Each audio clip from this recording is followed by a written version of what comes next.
बताता हूं मैं। जाने दो, अगर मेरा देर हुई ना लगाएगा, मेरी बीवी है, मेरे साथ रहती है, लगाएगा सिंगल क्यों रोकी मेरी गाड़ी? मेरी बीवी है। Things not to do in Delhi.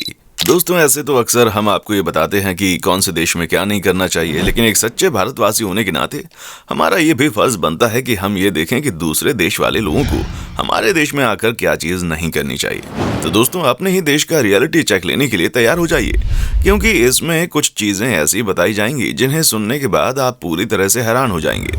तो दोस्तों, तैयार हो जाइए, क्योंकि आज की हमारी इस वीडियो में आप अपने फेवरेट चैनल ब्राइट ज्ञान पर आपको पता चलेगा भारत से रिलेटेड कुछ ऐसी चीजों के बारे में जो किसी भी विदेशी को भारत में करने से पहले जरूर सोचना चाहिए।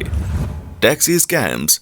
सबसे पहले बात करते हैं टैक्सी स्कैम, क्योंकि ये ऐसा टॉपिक है जिससे ना सिर्फ बाहर के देश से आने वाले लोगों को समस्या होती है, बल्कि एक राज्य से दूसरे राज्य में जाने वाले लोगों को भी इस चीज की वजह से प्रॉब्लम उठानी पड़ती है। क्योंकि जब कभी भी आप किसी दूसरे राज्य के नए शहर में जाते हैं तो वहां पर जाते ही आप किसी होटल वगैरह के लिए टैक्सी करते हैं, और टैक्सी ड्राइवर आपको देखकर पहचान लेता है कि आप लोकल इंसान हैं या नहीं है, इसलिए वो आपको पूरा घुमा फिरा कर लेकर जाएगा ताकि वो आपके पैसे लूट सके।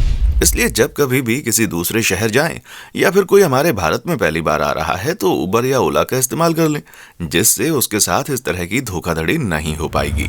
Pick a hand. अब कई सारे विदेशों को विदेशी लोग जब आते हैं तो वो ऐसा सोचते हैं कि हमारे भारत में केवल सीधे हाथ का इस्तेमाल करने की इजाजत होती है, जो कि बिल्कुल गलत है। और ये बात आप सबको पता होगी कि हमारे यहाँ ऐसा कहा जाता है कि आप किसी भी काम को करने के लिए एक हाथ चुन लें, क्योंकि बहुत से ऐसे लोग हैं जो उल्टे हाथ से भी काम करते हैं। बस बात सिर्फ इतनी है कि हमारे देश में टिश्यू पेपर वगैरह का इस्तेमाल तो होता नहीं है। ऐसे में शरीर का मल साफ करने के लिए भी हाथ का ही प्रयोग किया जाता है, और यही कारण है जिससे मल साफ किया जाता है उसका इस्तेमाल खाना खाने के लिए ना हो। ये सीख भी हमें दी जाती है, जिसका विदेशी लोग कुछ और ही मतलब निकाल लेते हैं। Don't drink the water. अब ऐसे भी कई सारे अंग्रेज आपको मिल जाएंगे जो ये कहते हैं कि भारत में जाकर किसी भी टैप वाटर को नहीं पीना चाहिए, क्योंकि उनके हिसाब से भारत में हाइजीनिक लोगों की बहुत कमी है और यहाँ पर टैप में आने वाला पानी इतना साफ नहीं होता।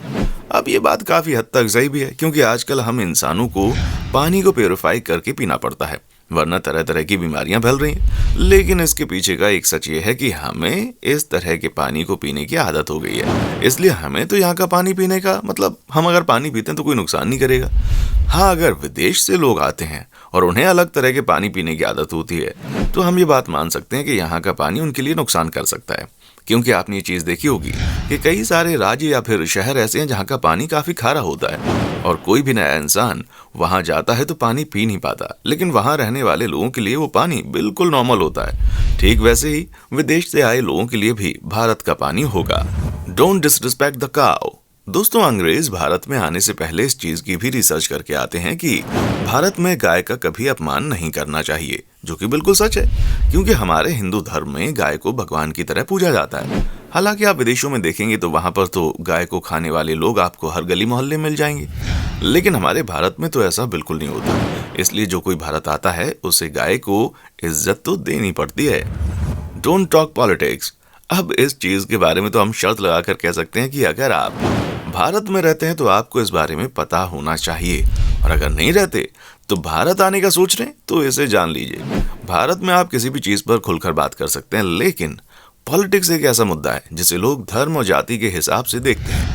यानी कि यहाँ पर अगर आप किसी पॉलिटिकल पार्टी की तरफ से कोई बात बोलेंगे तो ऐसा समझा जाएगा कि आप उसके रिलीजन से संबंध रखते हैं। बाकी तो हमें समझाने की जरूरत भी नहीं है, क्योंकि अगर आप भारत में रहते हैं तो इस विषय के बारे में बहुत अच्छे से जानते होंगे। Proper greetings. दोस्तों, विदेशों में रहने वाले लोग ऐसा समझते हैं कि हमारे भारत में नमस्ते इसलिए किया जाता है क्योंकि यहाँ पर कोई किसी को छूना नहीं चाहता, तो ऐसा कुछ भी नहीं है। हमारे यहाँ तो गले मिलकर भी एक दूसरे के प्रति प्यार दिखाया जाता है, पर नमस्ते का सिस्टम हमारे यहाँ इसलिए रखा गया है ताकि अगर किसी को कोई प्रॉब्लम हो तो बिना सामने वाले को असहज महसूस कराएं हम उसके प्रति अपना प्यार दिखा सकें। हालांकि आजकल लोग हाथ भी मिलाते हैं और गले भी मिलते हैं, पर नमस्ते भारत में आभार प्रकट करने का सबसे अच्छा तरीका है, जिसे कोरोना वायरस के टाइम पर पूरी दुनिया ने अपनाया था। Avoid revealing clothing.